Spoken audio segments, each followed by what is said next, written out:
नमस्कार, मैं आनंद कुमार। 4 मई को पश्चिम बंगाल में चुनाव का रिजल्ट सामने आ जाएगा और उसके बाद पता चलेगा कि बंगाल में इस बार सत्ता किसकी बनेगी। तो बीजेपी जिस प्रकार से दावे कर रही है कि बंगाल में इस बार हर हाल में ममता बनर्जी की पार्टी टीएमसी का विसर्जन होने जा रहा है, तो ऐसे में बीजेपी के कार्यकर्ताओं का क्या कहना है, बीजेपी के जो नेता हैं उनका क्या कहना है, इन्हीं बातों पर हम चर्चा करेंगे। और अगर बीजेपी पश्चिम बंगाल में सरकार नहीं बना पाई तो ऐसे हालात में तमाम जो चुनौतियां दी जा रही हैं नरेंद्र मोदी जी को टीएमसी पार्टी के द्वारा, सुहानी घोष के द्वारा, तो क्या उन चुनौतियों को सामना करने के लिए अमित शाह या फिर प्रधानमंत्री मोदी जी सामने आएंगे? ये तमाम सवाल हैं। हमारे साथ सुमित शशांक जी हैं और इनसे हम बात करेंगे। बहुत बहुत स्वागत है आपका। धन्यवाद। क्या लग रहा है कि पश्चिम बंगाल में सरकार बीजेपी बनाने जा रही है? निश्चित तौर पर पश्चिम बंगाल की जनता ने मोदी जी को पसंद किया है। पश्चिम बंगाल की जनता न्याय को पसंद करती है। भारतीय सांस्कृतिक राष्ट्रीय आंदोलन में पश्चिम बंगाल की जनता ने अनेकों क्रांतियों का जन्म दिया और एक नई क्रांति का जन्म पश्चिम बंगाल में हुआ है ममता बनर्जी और ममता बानों को उखाड़ करके फेंकने का। ममता बानों के गुंडों ने, टीएमसी के गुंडों ने, अपराधियों, बलात्कारियों, गुंडों, रोहिंग्या मुसलमानों को पालने पोसने का काम किया और उन्हीं रोहिंग्या मुसलमानों ने आम बांग्ला भाषी लोगों का अस्मिता को तार करने का काम किया, उनकी इज्जत लूटने का काम किया, उनके सम्मान के साथ खेलने का काम किया।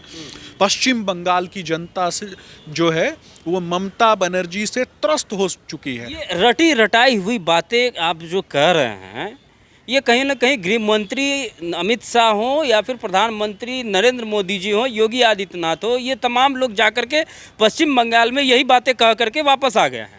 सवाल यह है कि सुहानी घोष जो टीएमसी की नेता हैं, वो जिस प्रकार से खुले मंच से जो है मोदी जी को चुनौती दे रही हैं कि क्षमता जो है दिखाने का काम जो है वो 4 मई को होगा, ये कहीं ना कहीं एक बड़ी चुनौती दे रही है देश के प्रधानमंत्री को। रटी रटाई बातें पश्चिम बंगाल में ममता बनर्जी और अभिषेक बनर्जी जैसे लोग करते हैं। जब महिलाओं की इज्जत लूटने का काम अभिषेक बनर्जी के गुंडे करते हैं और उसको संरक्षण देने का काम ममता बनर्जी करती है, तो उससे तो कोई सवाल नहीं पूछता। पश्चिम बंगाल का एक एक मीडिया चैनल, एक एक यूट्यूब चैनल, एक एक इन्फ्लुएंसर और जमीन से जुड़ा हुआ आदमी चीख चीख कर बता रहा है कि पश्चिम बंगाल में ऑर्गन तस्करी करवाने का काम टीएमसी के गुंडे किस तरीके से करते हैं, महिलाओं की अस्मिता 5 किलो अनाज के लिए कैसे लूटी जाती है। ये तो आंकड़े हैं ना, बिना आंकड़ों के कोई कहानी थोड़े ना बना सकता है। जो आप बोल रहे हैं कि रटी रटाई बातें, ये सारी कहानियां रचने का काम, ये सारा प्रपंच रचने का काम ममता बनर्जी और उसके गुंडों ने किया। रोहिंग्या मुसलमान, खास करके वो रोहिंग्या मुसलमान है जो बांग्लादेश का भगोड़ा है और बांग्लादेश का भगोड़ा पश्चिम बंगाल में आकर 6000 से ज़्यादा हुगली नदी के किनारे के जो इंडस्ट्रीज़ हैं उन पर कब्जा कर लेता है, उनको बंद कर देता है, सिंडिकेट कल्चर चलाता है। जो बांग्ला भाषी आम जनता है, जो बंगाली आम जनता है, जो माँ मिट्टी और मानुष की बात करता है, उसकी अस्मिता को तार तार करने का काम पश्चिम बंगाल में ममता बनर्जी और अभिषेक बनर्जी के गुंडों ने किया है। अच्छा, ये जो इस बार पश्चिम बंगाल में जो इतनी ज़्यादा वोटिंग हुई है, इतनी अधिक वोटिंग हुई है, क्योंकि बिहार में अधिक वोटिंग हुई तो सरकार जो है मतलब कि वही रह गई, परिवर्तन नहीं हो पाया। तो पश्चिम बंगाल में क्या होने जा रहा है, क्योंकि वोटिंग तो वहाँ पर भी बहुत ज़्यादा हुई है। देखिए, बदलाव की लहर है। आप पश्चिम बंगाल में काम कर चुके हैं, आपको पता है कि जनता किस तरीके से ममता बनर्जी से त्रस्त हो चुकी है।